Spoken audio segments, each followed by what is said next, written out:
Alright, magandang araw po sa inyong lahat mga kababayan. Batang Maynila to, it's... Ayun nasa ating screen. Si Banatbay. Ito po ay post ng isang DDS at agaw pansin sa akin itong kanilang caption. Nakasulat kasi rito, Sara Isko kasado na. At BP Sara binoking na si BBM. Itong BP Sara binoking na si BBM, hindi na bago to, matagal na to. Lahat naman ng speech ni Sara Duterte, pawang si BBM ang content. Kung vlogger nga to si Sara Duterte, ang content niya lagi si Presidente Bongbong Marcos So, hindi na bago sa atin yan, yung mga binoking-buniking, binoking na yan. Wala naman yan puro lang naman kwentong, barbero, na wala namang resibo. Puro parang si ano lang yan, si Maharlika, parang si Kati Bunag. Yan, marami sila. Si Kati Bunag nga Di ba sabi niya maglalabas daw siya ng USB. O nasa ng USB? Ilang taon na. Pa USB. Si Maharlika dati, maglalabas daw siya ng video. Walang mailabas. Ngayon, tinulungan na siya ni Harry Roque. Gumawa sila ng fake. Yung AI generated video. Para lang palabasin na totoo yung sinasabi ni Maharlika kasi wala naman talaga siya mapakita Tapos ito, binoking. Binoking, wala naman kayo resibo.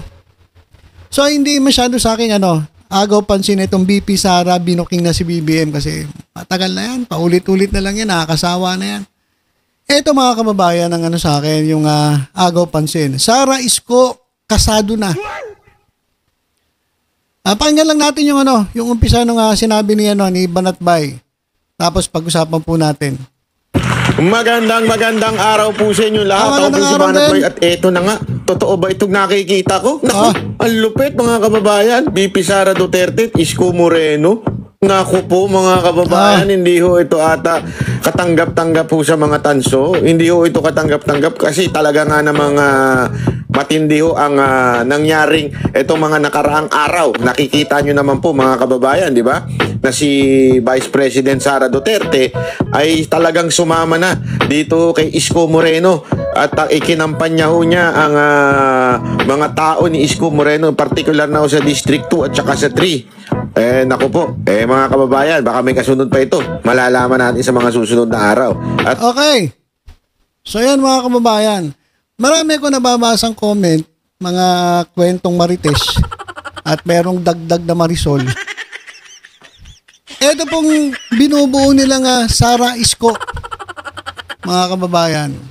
Ako wala naman akong problema kung Sara Isko Diba? Wala pong problema dyan kung tatakbo si Isko Morenong Vice President ni Sara Duterte. Kasi wala namang problema yan ako, dati naman ako sumusuporta kay Isko kaso nadismaya lang ako kasi wala na, kumampi na dito sa itim.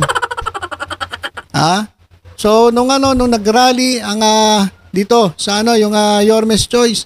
Ako sino nandun? Si Amy Marcos, si Jimmy Bondoc, tapos walang yan, doon pala si Sara Duterte.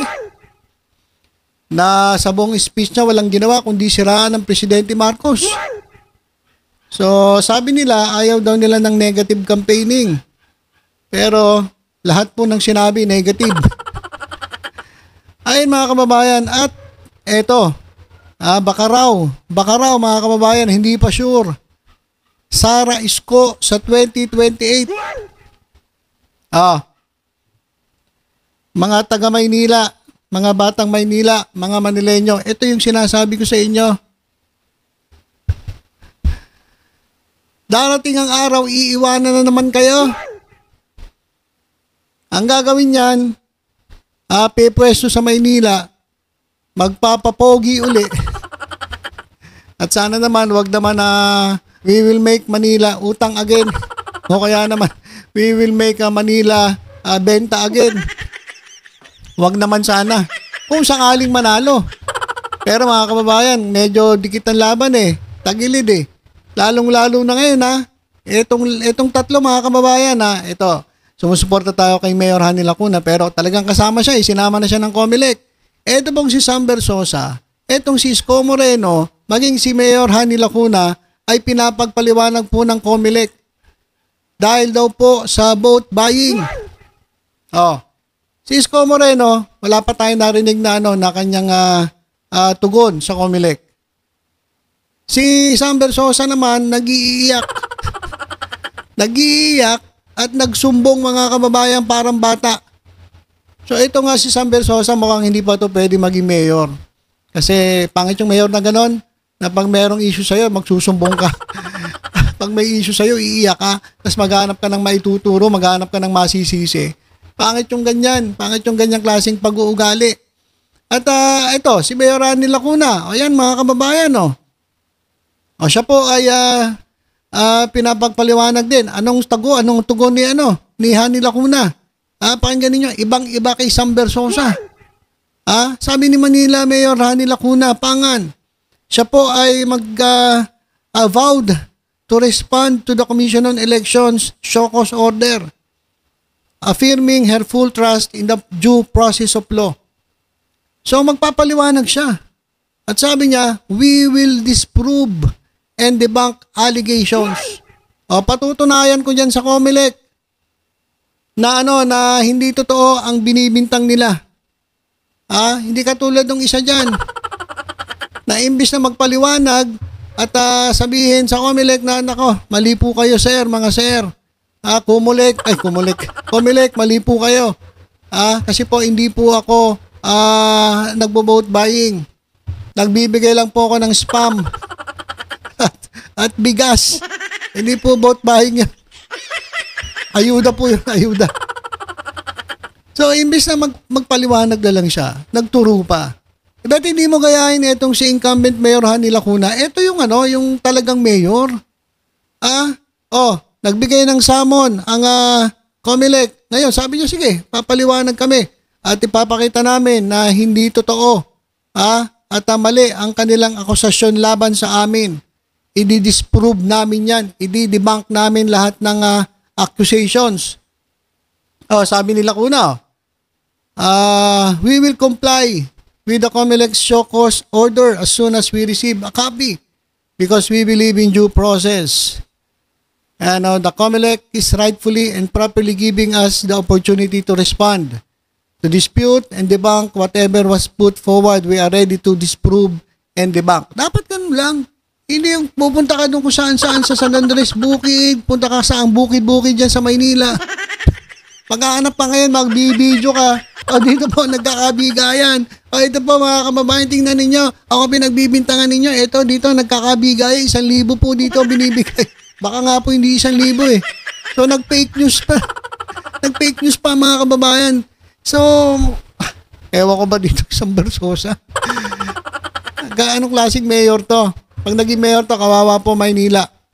So, yan mga kababayan. Yung tatlong mahigpit na magkakalaba, hindi pala kasama Sam Versosa kasi malayo pala si Sam eh. So yung dalawa, si Isko Moreno at si Hani Lacuna, parehas pong may summon po galing sa COMELEC. At simpleng-simple. Sagutin ng COMELEC. Sagutin ng COMELEC. Di ba? Sabi ni Mayor Rani Lacuna, sa mga minamahal kong Manileño, wag po kayo mag-alala. Tuloy pa rin ang serbisyo publiko ng inyong pamahalaang lungsod. Serbisyong patas at walang pinipiling tulungan. Ano man ang inyong partido o katayuan sa buhay. Ayan. Sa mga kapanalig ko sa Asenso Manileño, mga volunteers at mga kasamang naninindigan para sa gobyernong tapat at totoo sa 6 na distrito ng Maynila, hindi tayo magpapatinag. Patuloy ang laban para sa tuloy-tuloy na progresyo ng Maynila at magandang kinabukasan para sa lahat ng Manileño. Hindi ko na Englishin. Ayan, sa huli, tapat at totoo ang mananaig.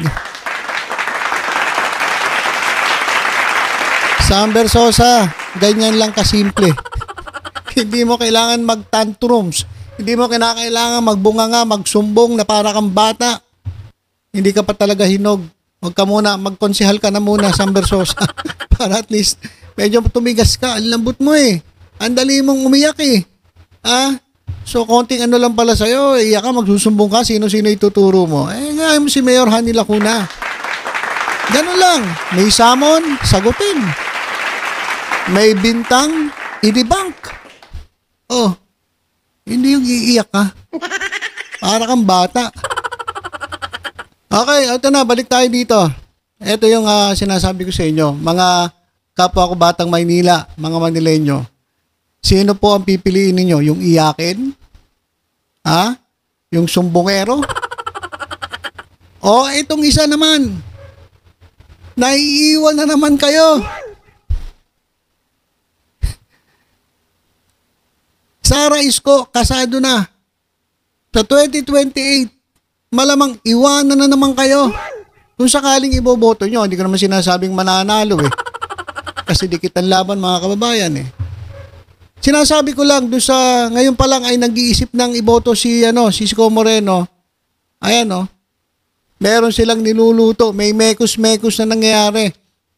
Amy Marcos, Isko, Sara Duterte.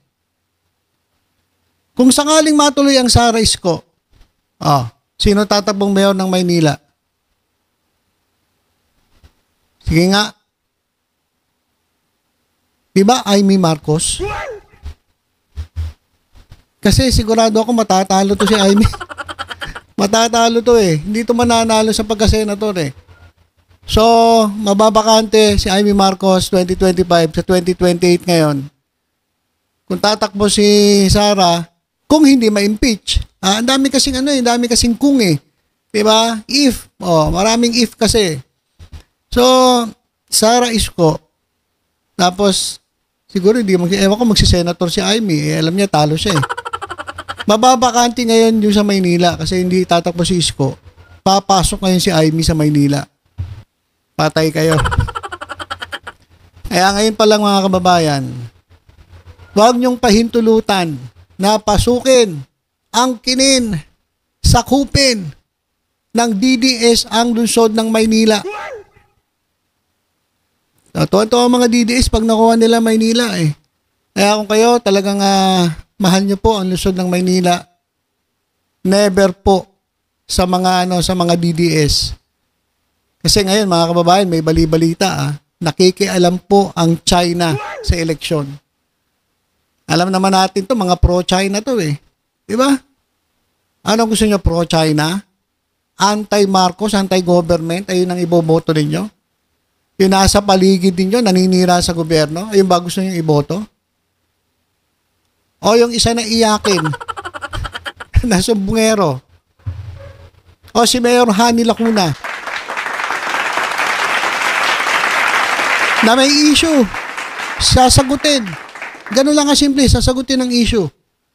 At sa kabila ng problema na ipinamana sa kanya nung naunang mayor, nakapagtrabaho siya ng maayos at nabigyan pa ng award ang lungsod ng Maynila. Kauna-una ang pagkakataon nabigyan ng Good Governance Award ng Maynila. Sa kabila ng pagkakabaon ng Maynila sa utang. So hindi po papugian ang tunay na paggogobyerno, hindi po palinisan ng lugar. Hindi po palinisan ng isang lugar. Hindi po 'yon. Malinis ka, baon ka naman sa utang. Doon ka na sa sa sakto lang, balanse, magaling mag-budget. Mas inuuna ang mga priority. Kaya nga priority, dapat unahin mo eh. Diba? Ibig sabihin, alam ang dapat unahin. At yan po ang mga batang Maynila. Kaya ngayon pa lang sinasabi ko na sa inyo, delicates, iiwanan na naman kayo. Iiwanan na naman kayo. Ngayon pa lang, huwag yun nabigyan ng pagkakataon yan. Sa totoo lang. Saka, nasa paligid kasi, grabe. Grabe. Yung rally ni Isko Moreno, naging rally ng mga DDS, rally ni Duterte na walang ginawa, kundi siraan ng gobyerno. Nakakasawa na, mga kababayan. Ang gobyerno natin, trabaho ng trabaho para mabigyan tayo ng magandang kinabukasan. Kahit papano, maibsan ng konti ang paghihirap ng mga Pilipino. Kahit konti, maitaas ang antas ng pamumuhay ng ating mga kababayan. Habang ang gobyerno nagtatrabaho, hirap na hirap. Kasi ang daming kumukontra. Sila, anong ginagawa? Pinahihirapan ng gobyerno. Kontra ng kontra sa gobyerno. Binaba na presyo ng bigas. nagreklamo pa rin. Anak ng teteng, wala na silang wala silang pagmamahal, mga kababayan sa bayan. Puro lang sariling interes ang iniisip nila. Kaya, ayan, mga kababayan, ano masasabi nyo? Sara Isko sa 2028. Tapos baka si Amy magiging mayor ng Maynila, lalaban kung sino man ang mananalo. Kung si Isko manalo, ibibigay niya ng yun, silver platter kay Amy Marcos. Busy siya ni Sara Duterte kung hindi ma-impeach. Kaya nga ginagawa nila lahat ng paraan para hindi ma-impeach . Iniisa-isa nila lahat ng nag-impeach kay Sara Duterte. Kung si Hani Lacuna nakapesto, may hirapan makapasok si Amy Marcos kasi kahit papano, hindi ibibigay. Paano? Kumbaga paghirapan ni Amy Marcos kung siya ang gustong maging mayor ng Maynila sa 2028. Diba? Kung si Isko yan, sige, sa'yo na. Tatakbo kong bise. Si Sara presidente. Di okay tayo. Ayan mga kababayan. Ayan naman po aking lang sa pantaha lamang. Ayun lang yung nakikita ko nangyayari.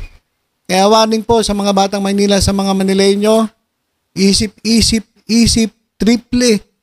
Isip tayo mga kababayan kung sino iboboto natin.